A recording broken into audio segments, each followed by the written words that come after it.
کعبے کے اطراف رہنے والے لوگ جا کے حضرت عبد المطلب حضور میرے حضور کے دادا جا کے کہا جناب عبد المطلب آپ نے دیکھا قیامت آ گئی کیا قیامت آ گئی؟ حضرت عبد المطلب نے پوچھا، کہا کہ کعبے کو توڑنے کے لیے یمن کا بادشاہ ابرہا آیا ہوا ہے، ہاتھیوں کا لشکر ساتھ لایا ہے، پورے طور پر مسلح ہے، وہ لشکر ہتھیاروں کے ساتھ آیا ہے۔ ہم نے پوچھا اس سے کہ آپ کیوں آئے ہیں تو اس نے کہا کہ میں فلاں ہوں اور میں آیا ہوں اس کعبے کو توڑنے کے لیے۔ آپ جائیں جناب عبد المطلب، آپ تشریف لے جائیں۔ اس وقت حضرت عبد المطلب کعبے کے متولی تھے،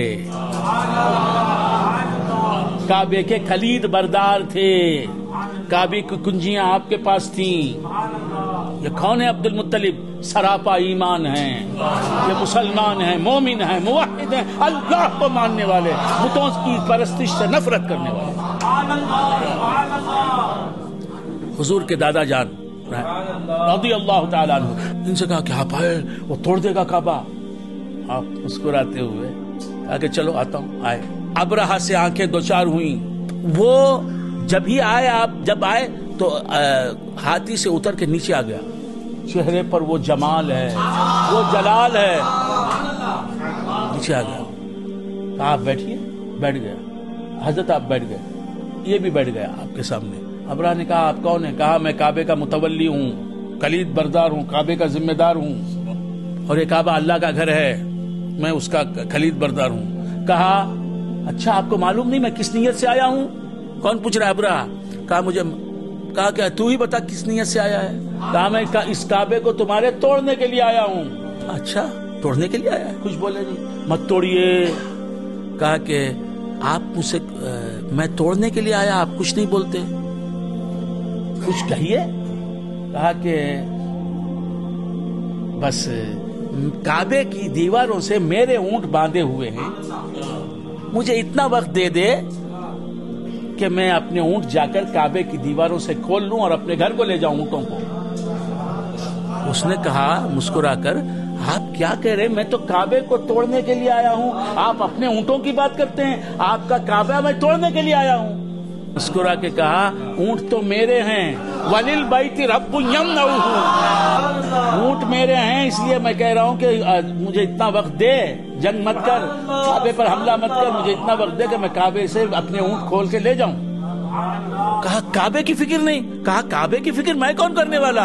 وَلِلْبَيْتِ رَبٌّ يَمْنَعُهُ، اس گھر کا بھی ایک مالک ہے، وہ اس گھر کو بچا لے گا۔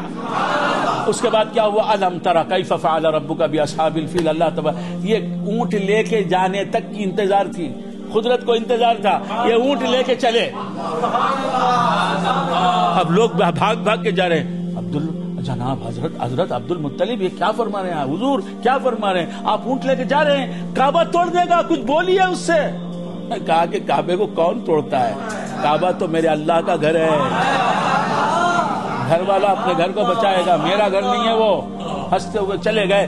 جاتے ہی وہ کعبے کے وہیں تھا، اللہ نے ابابیل نامی چھوٹی چھوٹی چڑیوں کو بھیجا، ان چڑیوں نے اپنے منہ سے چھوٹی چھوٹی کنکریاں برسائیں، اور وہ کنکریاں ایٹم بم کا کام کر کے فجعلہم کعصف مأکول، کھائے ہوئے بھس کی طرح بن گئے۔